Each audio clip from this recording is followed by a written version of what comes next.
Hastini idbata rokno kahamke naragna bagai shan mukti sajaka srang shalo. Laithanai shalchibani slai jorak bang romui melagor teikubuni thai rokni hastiwa hangani malkhung shokpaya gaza abobai dera khorawa kalaika hastini 300 ni slai kabang idbata rok samung tangai janai shai idbatawa samung tangai rokbo achbung kori ngai tongbaikha hani bagai je matsak dati datra hangar tubunani bagai sheb khlainani bagai idbata rokno kahamke naragna bagai shan mukti sajaka srang shalo CITO ni Tripura Idbata Shramik Union Srang Shalo Khorangti Salaimungni Bishingti Labor Department ni Tangphangno Deputation Yafri Laika Himbotok Khlaimungni Bishingti o himbotok korang thayo himbotok himui Labor Department Tangpedekni Habanok Buskang Phai Kothumui Khadoma Funok Laika Tongo Osalo CITO ni Haste GS Shankar Prasad Dotto Teitongo Juda Juda Adongro CITO Haste GS Shankar Prasad Dotto Shaka 2018 Bishiwo Hastewa 300 ni slai kabang idbata tongmani fiaba lai thanai bishisni bishichar romui 100 ni slai kabang idbata rokno kholobui rajak baikha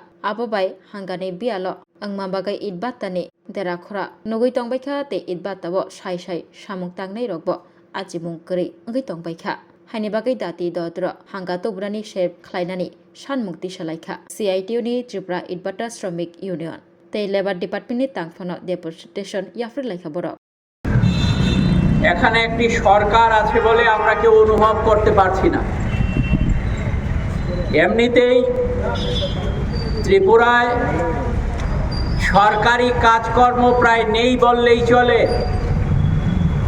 যার জন্যে 2018-র প্রথম অবধি আমাদের ত্রিপুরা রাজ্যে ইটভাটার সংখ্যা 350 ছাড়িয়ে গিয়েছিল।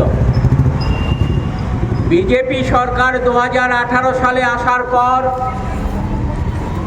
যেহেতু সরকারি স্তরে কাজ প্রায় নেই, উন্নয়নমূলক কাজ স্তব্ধ হয়ে গেছে, তার জন্যে শতাধিক ইটভাটা বন্ধ হয়ে গেছে গত 7-8 বছরে।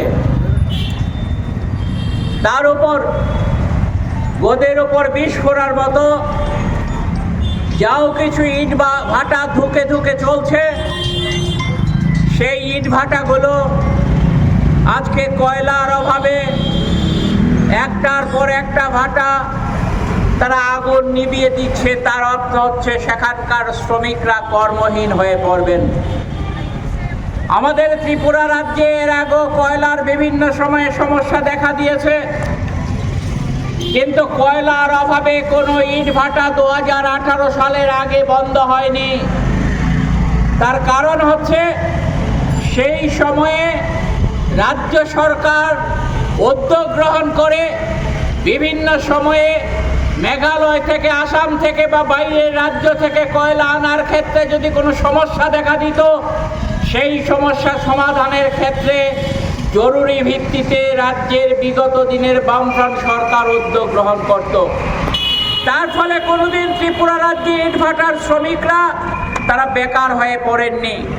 কিন্তু আজকে এমনই একটা অপদার্থ সরকার ত্রিপুরা রাজ্যে আছে, যারা প্রতিদিন বিজ্ঞাপনে কাজ হচ্ছে বলে, সুশাসনের কথা বলে, অন্য আরো অনেক কিছু হচ্ছে বলে প্রতিদিন তাদের ফ্ল্যাক্স লাগাচ্ছে, প্রতিদিন তাদের ছবি বের করছে জনগণের টাকায়। নিজের ঘরের টাকা দিয়ে করলে আমাদের আপত্তি নেই, কিন্তু জনগণের দেওয়া ট্যাক্সের টাকা তারা সেখানে অপ্রয়োজনে খরচ করছে। আর দুর্নীতি লুটপাটের কথা বলে তো লাভই নেই।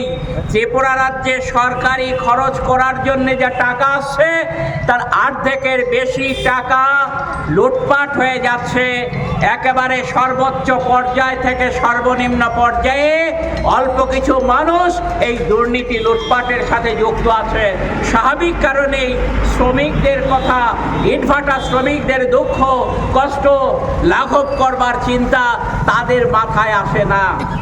আমরা আজকে শ্রম দপ্তরের সামনে যাদের দায়িত্ব হচ্ছে শ্রমিকদের রক্ষা করা, তাদের কাছে ডেপুটেশন দিতে এসেছি, তারা যাতে এই বিষয়ে ভূমিকা গ্রহণ করেন।